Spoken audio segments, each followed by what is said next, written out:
Hi, thanks for tuning in to our Practical Nerds weekly podcast. I'm Shub, and together with my partner and co host Patrick, we normally invest in founders in design, construction, renovation, and logistics technology. Many of our friends in the ecosystem wanted us to start a podcast on the built world, and in return, we decided to honor their request with a show about nothing at all. Yeah, Patrick, back to our discussion about nothing, it seems. How have you been? Yeah, all good, all good. It's starting to be summer, and Indeed. Yeah. Unusually warm and sunny today over here. yeah, don't get used to it. Yeah. I mean, also, I just realized uncharacteristic of us to be talking about the weather. I mean, I guess hopefully it can only go uphill from here in terms of the quality of the conversation. Yes. Well, I'm prepared for everything. Nice. So, you sponsored us a topic today, Yes. literally 3 minutes ago, and I have to say it's a real confluence of a few of discussions that we literally had the last 3-4 weeks. So this Yeah. is very fresh thesis. And I think it's going to be exciting for a lot of people. I think this is going to be a booming episode. So, what is the topic you're sponsoring? Yeah, so first, a bit of preface to what led to this topic. And I think it's interesting how, from two, three different directions, it seemed like this topic or the idea of this topic converged in my mind. So, firstly, we had a founder from the US who I've been chatting with recently, who's been kind to check out a few of our episodes, share his opinion about some of the stuff we've been discussing. Hey, no apologies. I only apologize for the first time you watch Practical Nerds. After that, it's on you. Yeah, so we don't say thanks for your time. We say thanks for apologies for taking up your time. That's what we say.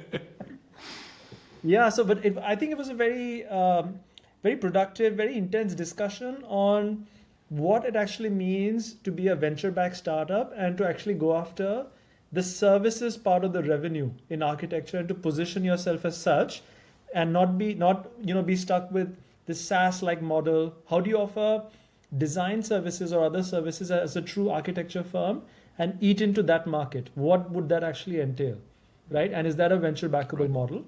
Which I thought was a fascinating discussion, got me into a rabbit hole, which I entered with that particular founder, which I really enjoyed the opportunity to have that discussion with him.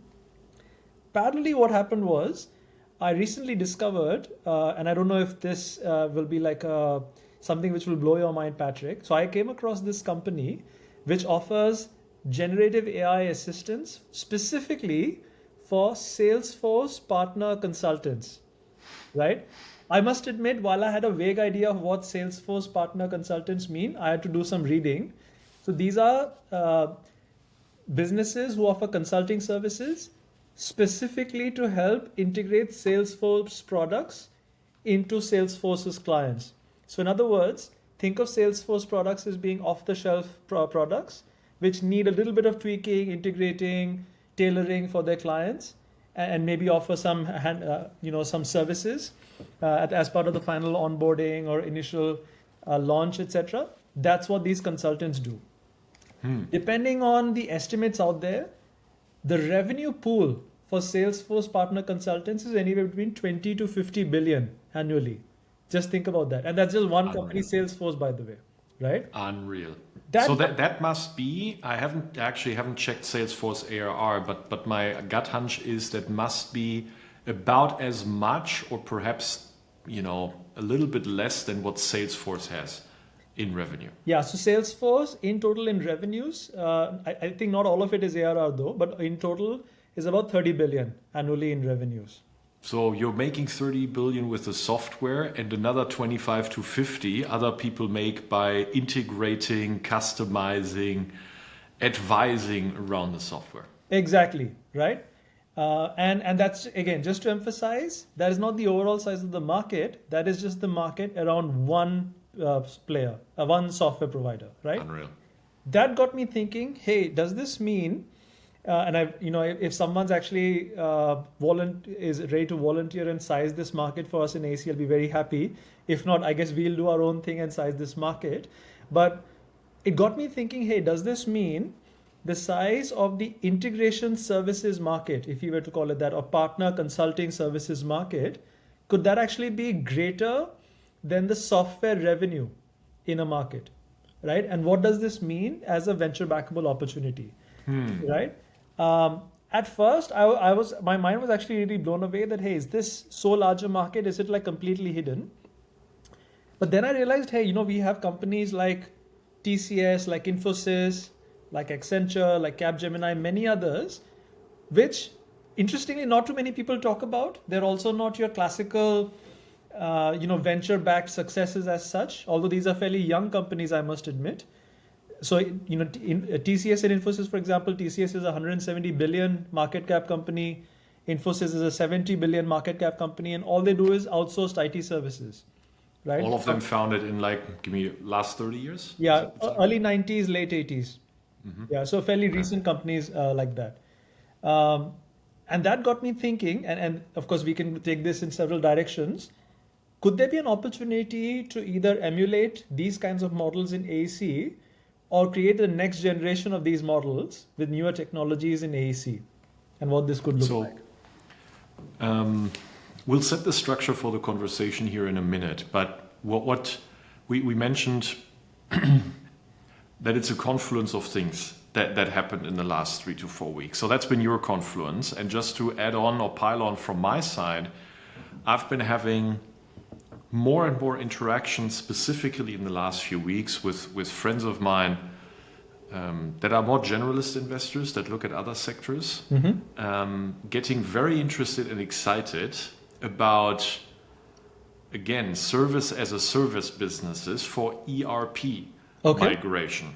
So basically, in a nutshell, taking the Palantir model, but initially only service enabled, and then over time building software that supplements the service in order to help large customers migrate from their existing ERP to a different ERP, or migrate from a version of, let's say, a SAP to a new version of SAP. And just to give you an idea, there are projects in large Fortune 500 type companies that spend, don't fall off your chair, this is a real data point, 100 million on Accenture, not the software, just Accenture, to do one migration project. Wow.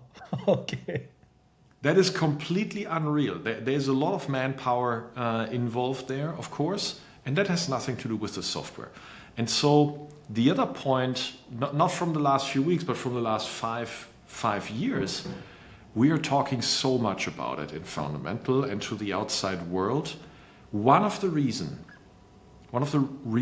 why a generic investment mindset into construction oftentimes does not yield the results and does not yield the legendary companies is because construction is a project business and it is a outcome business, which means it's very used to purchasing services. I'll actually attempt a market sizing with you at the end of the episode. Yep. Very rough, based on that factor that I've just mentioned alone. And that means that the AEC industry, architecture, engineering, construction, is very used to purchasing services that deliver outcomes. Yeah.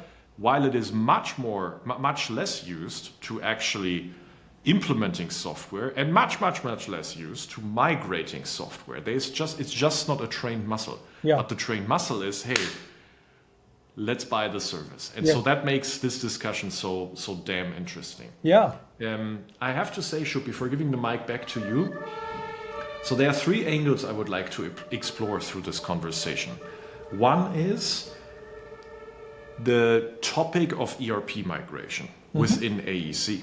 2, there are the discussion between, is this a model that is better suited for large service providers or for small one-person shop service providers? So let's have that discussion. Yeah. And then the third discussion I'd love to have is tying it with something we've discussed also elsewhere before is the topic of data lakes. Is someone that is building a service as a service or then later service as a product type business for AEC actually priming itself to be a new data lake for the customers? So I want to explore that with you as well, those three topics. But I mean, I'll give it to you to lead me where you want to go. Yeah, maybe just for the benefit of our viewers and listeners, to set the context for what we mean by service as a service and service as a product, specifically in this context.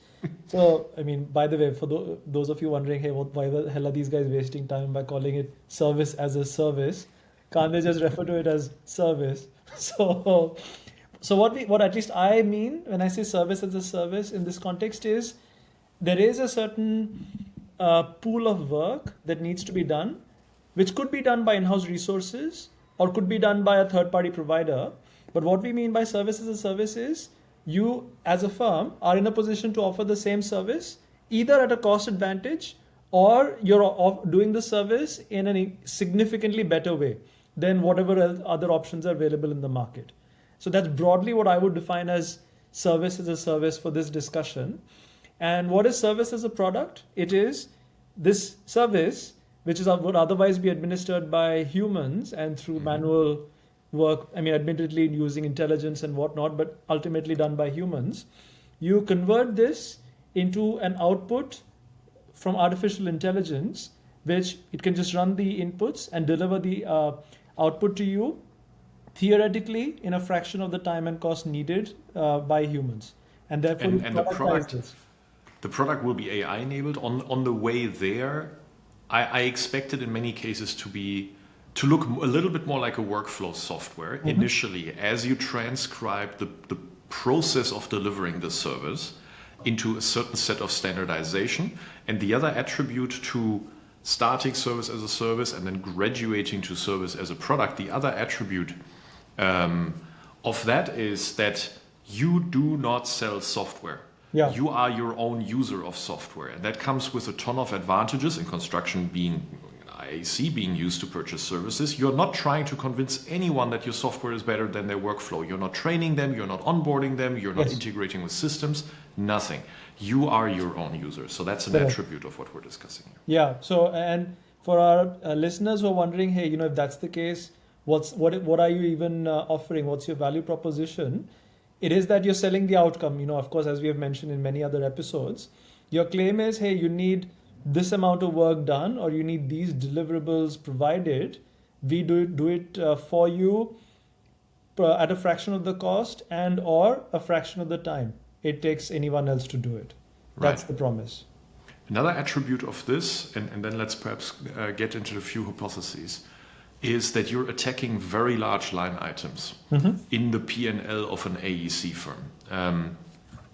Generally, you can say roughly 50% of the market in AEC is material, 50% is labor. A lot of the labor is being spent on a construction site, but another large part of the labor is white-collar services. That's just how you can mentally break it down. And you're going after very, very, very large P&L line items. The same way Accenture goes when they sell an ERP migration project for 100 million ACV. So you're going after very large P&L line items, and that's different to selling software, because in software you're typically not going after super large line items. That has another benefit, because sometimes you can sneak in and not be on the radar of specific people initially and then get tendered and renegotiated, etc. So there might sometimes be that advantage, but you will always be a priority if you go after very large line items that you optimize initially as a service. No training, no onboarding, no integrations,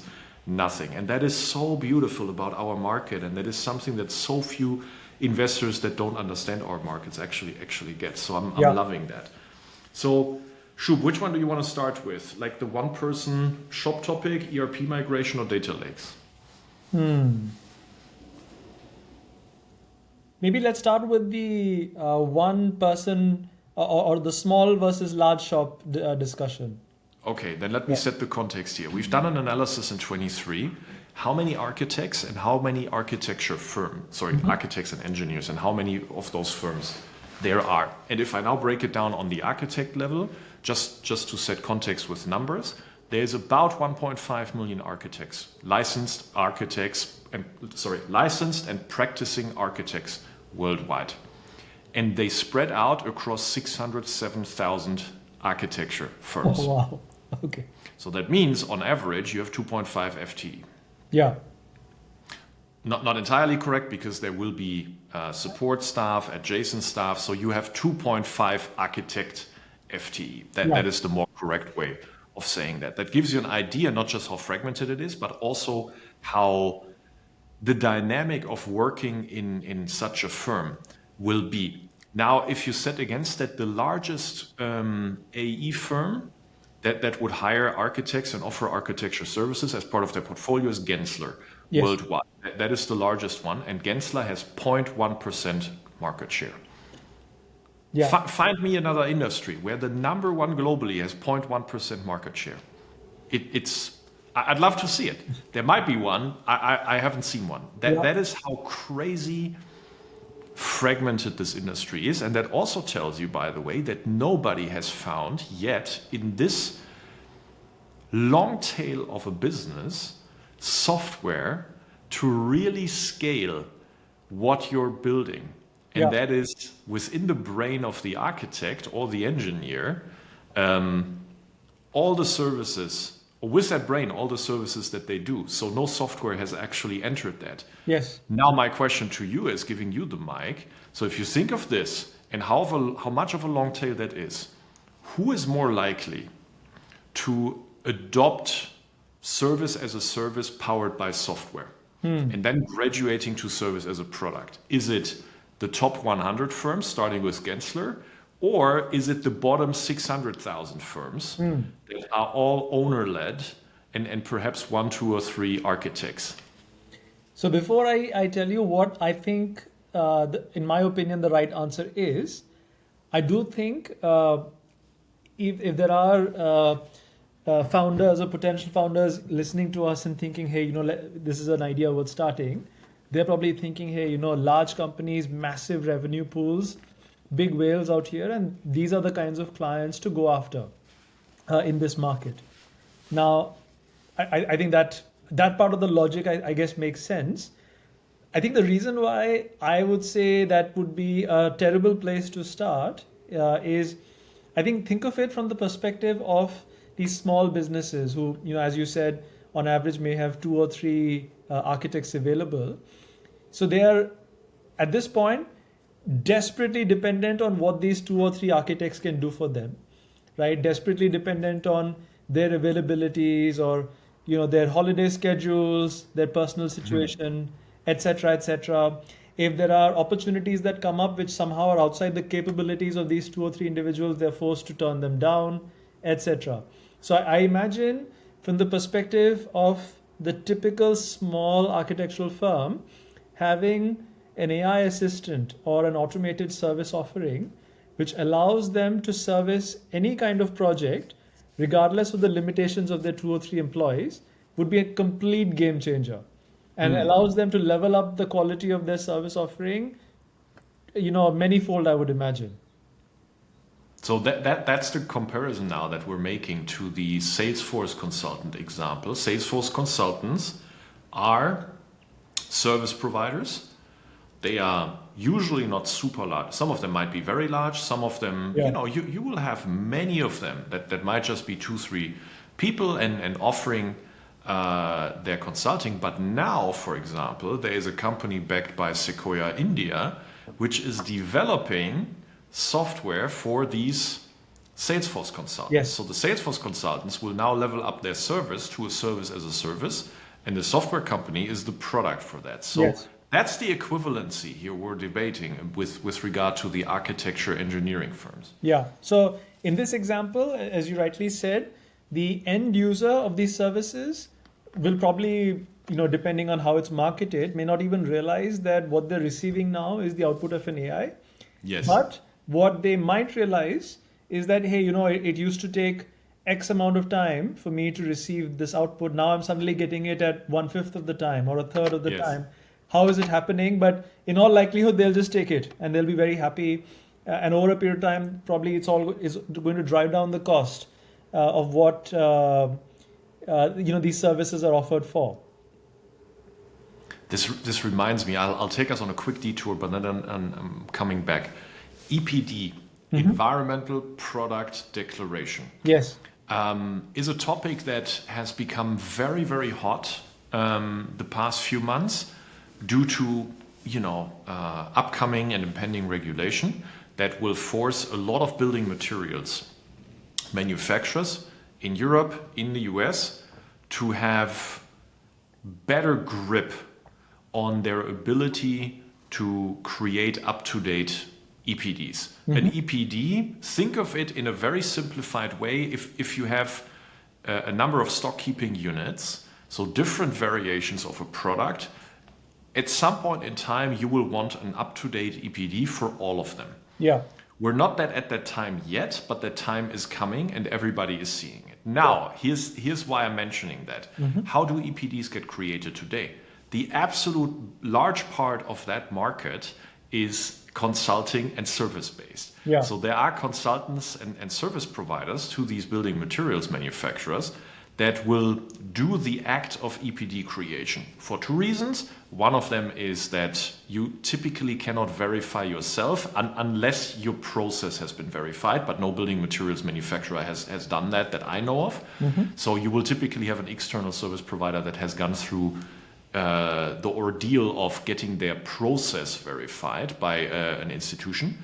And two, it's just manpower heavy doing that, collating all the information, doing the calculations, etc., etc. And so one EPD, it will depend on the complexity of the product, but what we're hearing from the market is typically 30 to 50,000 US dollar, and it takes you 6 to 8, sometimes 9 months. Yeah. So that's a service you're purchasing. That is being serviced by outsiders, and now we're seeing software companies. And there's one that has been doing that for 20 years, but there's new software companies going after this with software. And here's what baffles me. The building materials manufacturers now want to buy a license to use this software to do 10 to 100 times more EPDs per year. Okay. For about a third of the price that they today pay for one EPD. I see that in every software company. And so I asked one of these software companies recently, I said, hold on, why are you not preferring to sell it as a service? Yeah. And that company's answer was, so there was a bit of a silence in the room, as if like I had drunk adhesive, because I'm not a generic SaaS investor, and they would never think of asking that question because, hey, it's always been SaaS. But then after a while, the person said, well, I'm not sure they would want that because they're actually asking for the software. And then I'm like, well, but they cannot verify themselves. Yeah, but our software will be certified. And so in my mind, I didn't say that to the company, but in my mind, I said, well, then that's your mistake. Yeah. That's your mistake, right? And so that is something which I find really interesting is, hey, how can I actually stay in the service? So now getting that back on track, if I have all these small companies, consulting companies that do EPD creation services, why in the world would I want to become the software company on top if I deliver 100x improvement and I shall be charged, a third of what even only one project costs? That makes no sense to me. That is disincentivizing efficiency, and you shouldn't go after that. Yeah, in fact, just to reference, where we started this episode with, in my conversation with this founder from the US, and what we were chatting about was when you go after the service opportunity, your addressable revenue is the total service spend, which as of course we're establishing is a significant chunk in pretty much any construction project. Whereas if you position yourself as a SaaS or software player, your addressable revenue opportunity is the IT spend budgeted for that project, which usually in most cases around 1 to 2%, give or take. So exactly. That's more or less the ceiling. And even there you're competing with many other IT solutions from Microsoft and so on and so forth.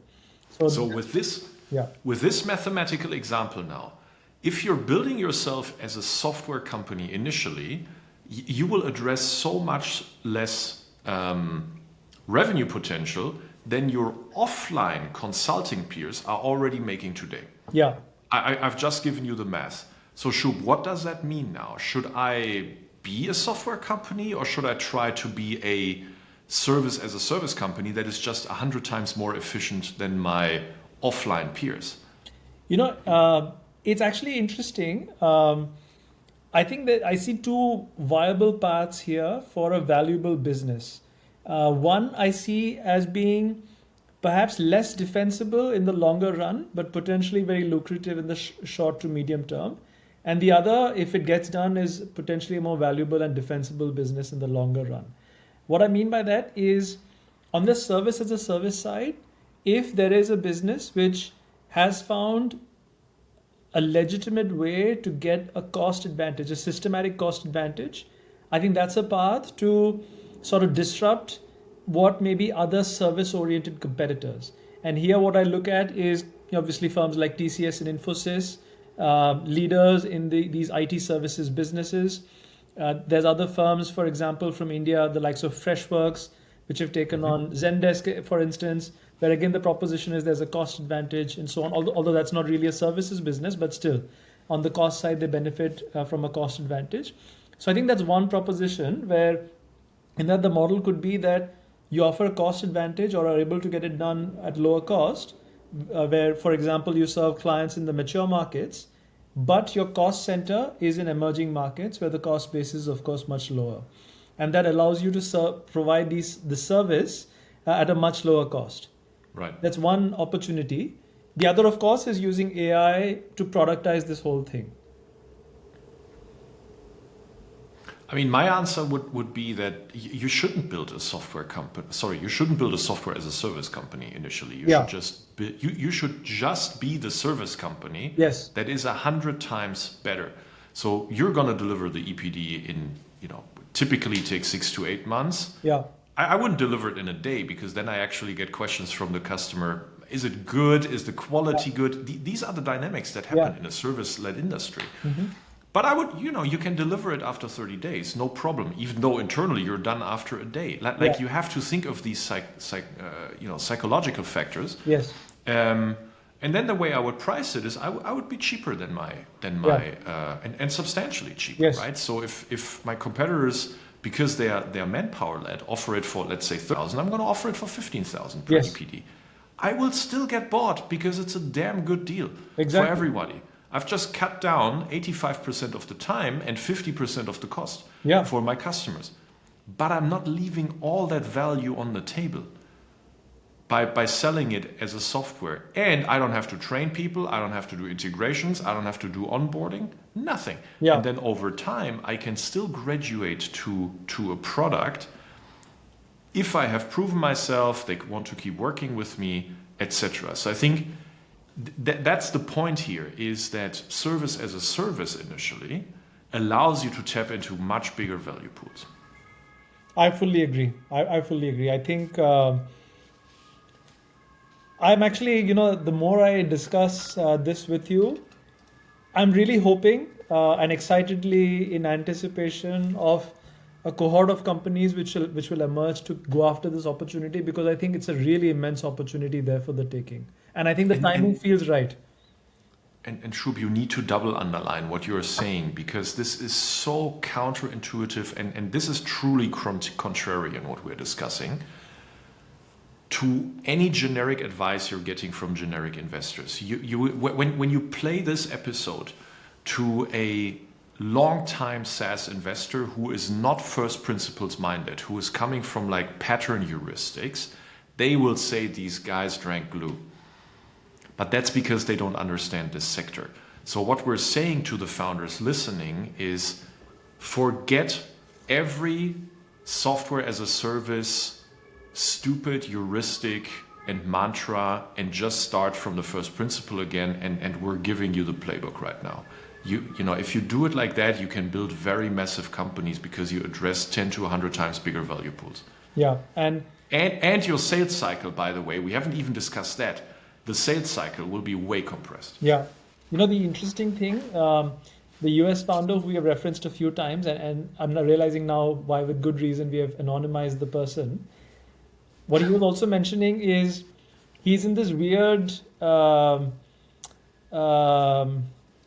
dilemma where he feels like the service would allow him to monetize it so much more, but he's sort of boxed in this venture expectation that he's supposed to offer a software. But the moment you offer a software, there's a ceiling on how much you can charge your clients. And that limits the extent to which you get a payback period. As in, your payback period is dramatically elongated because you are converting a service-oriented value proposition into a software product. So here's what I will. So you're in discussions with the founder. I feel like just judging from how you guys have been discussing, there's a terrific relationship. So I'm not going to talk to him. But if he talked to me, this is what I would tell him. So if your concern is about the multiple you're getting on your revenue between a SaaS and a service, that's a completely valid concern. And I cannot make the claim that I know or I have like prophetic vision of whether that multiple would change over time as the market understands what we're discussing here. Let's assume for the time being it doesn't. Yeah. And SaaS multiple will be there. It does not matter, because what you're building in the end is actually you're switching the sales channel. Think of it that way. Your distribution game just changes, because in the end, what you're building is two companies in one, and one company is the software business. You just don't sell the software to an external customer. And the other is you're building the distribution business. And the distribution business is the service. And so you will always sell software. It's just that you're the customer in your distribution business, and your distribution motion is just so unbelievably simple because it goes after a buy-ready market with a buy-ready service and no integrations, no onboarding, nothing. So that's what I would tell this founder of yours, Shub, is that the only way to think about this, and then it clicks, is you're still building software, but at the same time, you're building a distribution channel that no one else has. Yeah, absolutely. Absolutely. Before we switch to, or before we migrate to talking about ERP migration, it made me wonder, the situation we set the stage for. Do you think if, a handful of good service as a service or service as a product companies come along and do this, it could be democratizing in a very interesting way, in the sense it drives down the overall cost of services in the construction industry, and help improve the profitability for the end beneficiaries. As in, a lot of the value which is captured by an extremely long tail of service providers is so that fluff is removed in favor of the end customer. I do, with one asterisk, and that's the topic of data lakes. So we'll tackle that the last. Yes, I do, where data sovereignty is, where data is freely flowing and freely exchanged, and where like the access to a highly interdependent or highly interconnected data lake is not required to deliver the service. So in all those parts, I would absolutely think so, and that's something we haven't mentioned. So let's mention it now.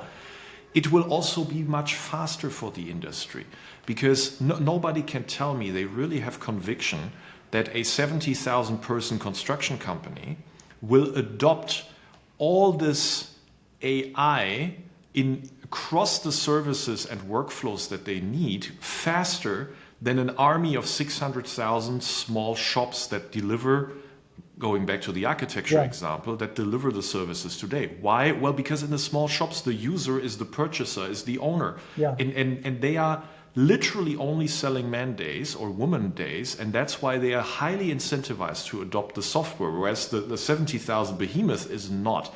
So actually, with everything that we're discussing, we're inherently and implicitly also saying that the acceleration of transformation in the industry will be much quicker this way. Yeah, I agree. Sorry, the transformation will be much quicker and it will accelerate. Yes. So that's what I'm saying. Okay, so migrating to ERP migration. So there was a founder that I looked at in Europe. It was not in construction, so I looked at it as an angel, but not for fundamental.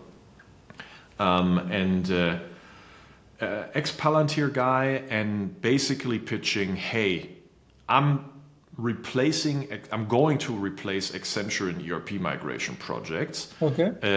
First, service as a service. That's not his terminology. That's ours. And then over time, as I learn the process, as I learn the different tech stacks that I need to migrate, I'm going to use that standardization and intelligence to build software that helps me internally. But he's never going to sell the software. He was very, very clear about that, because that, in the end, the same way that the Palantir systems are, is actually much more valuable if you wrap service around that.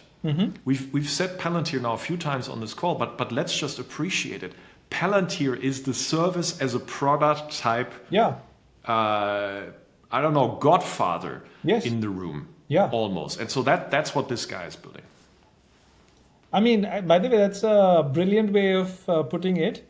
I hadn't realized that's actually an extremely elegant way of describing it. So let's maybe just double click on that for a moment before we move on to other topics.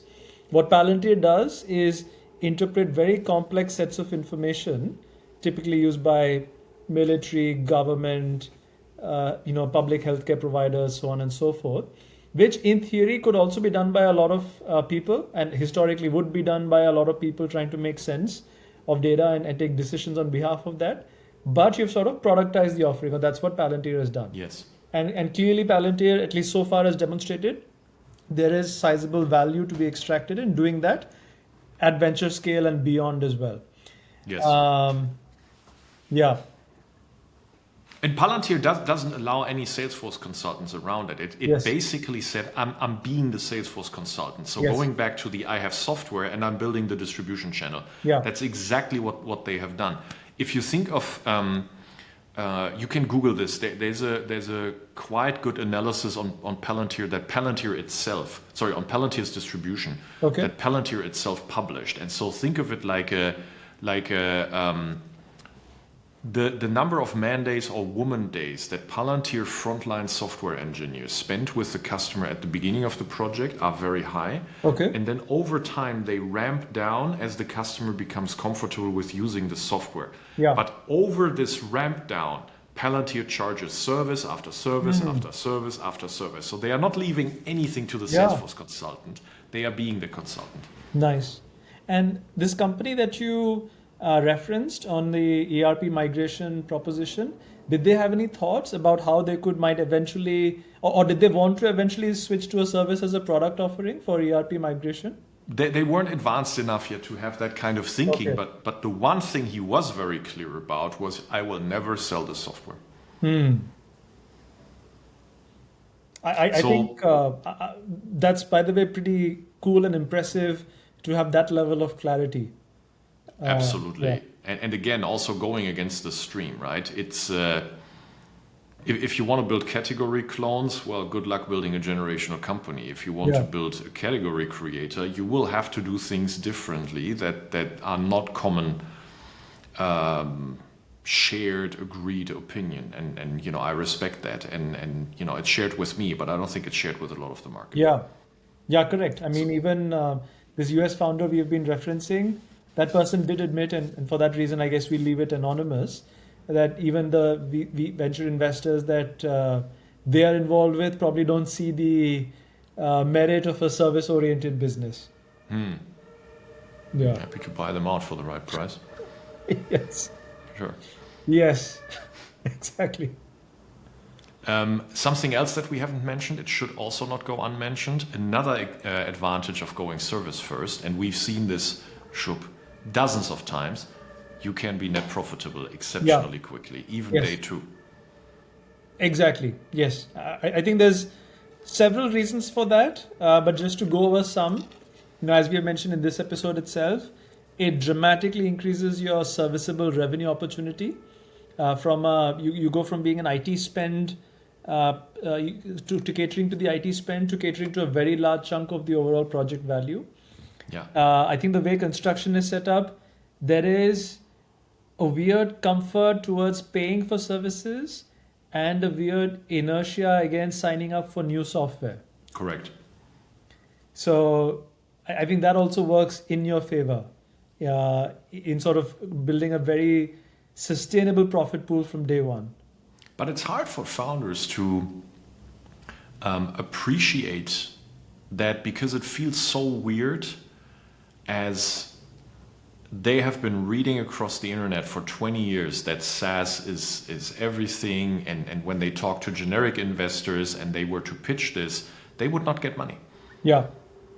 Except for those few investors that actually can think first principles and or that know the AEC industry just inside out and all its details and nuances. And that's why it's very hard for founders to listen to this and to unlearn all the wrong wisdoms about this specific industry. So all the wrong wisdoms that if you were to apply them to this industry would prevent you from attacking big value pools and growing faster and being profitable. Yeah, I mean, another point we have mentioned a few times on Practical Nerds, but again, worth repeating before we move on. I think in venture in general, too many of the so-called rules have been written by the first few cohorts of winners, which have tended to be very software-centric. And I think it's sort of become like a mantra where everyone now expects, or even like gives like an order that, hey, everything has to be now software oriented. But the truth is, the first generation of construction tech winners is being built only now.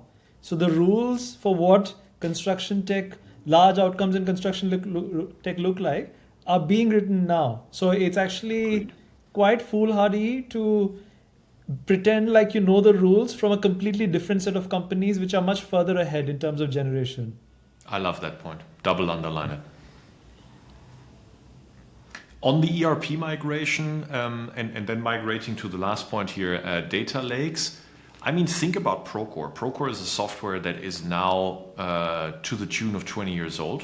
Yes. If you talk to Procore users, especially subcontractors in the US, you will hear not always the nicest thing to say about Procore because, for example, when they work on different projects for different clients, there's awkward login behavior that you will have to do. It's an instance problem that customers report to us.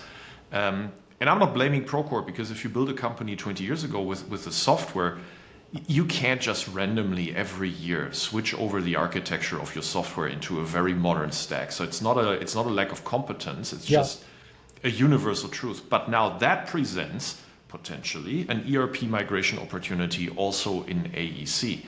If you look at some of the ERP softwares that are over here in Europe, where Procore doesn't really have a strong foothold just yet, a lot of them will be of similar age, if not older. And so the customers of these ERP softwares, if they want to upgrade to a software with a better stack, they will need ERP migration services. Yes. Yeah.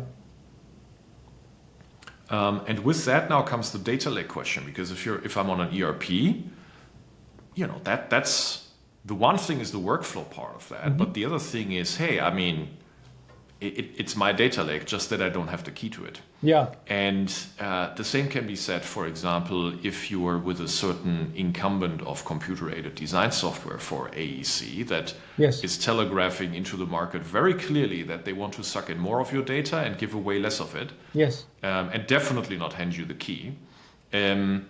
So I think the topic of data lakes in the context of service as a service and service of a product could present an opportunity because you're becoming a preferred service provider for a specific set of services to a client. The way Accenture, for example, would perhaps lock down an account for many years, you're automatically rendering, because you're rendering all these services, automatically collecting so much data about the workflows of that company and the specifics of that company that you're almost by accident building up a data lake that this customer can reuse and become independent from the data lake that they're having. I find that very fascinating. Yeah.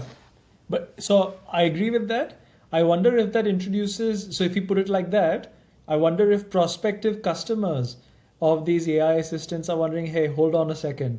Does this mean that my data or the data which is being processed on behalf of my clients, it no longer rests with me, rests with the AI assistant, and I'm just this intermediate company making a margin on the side, do I become redundant in the future? Are you following what I'm saying?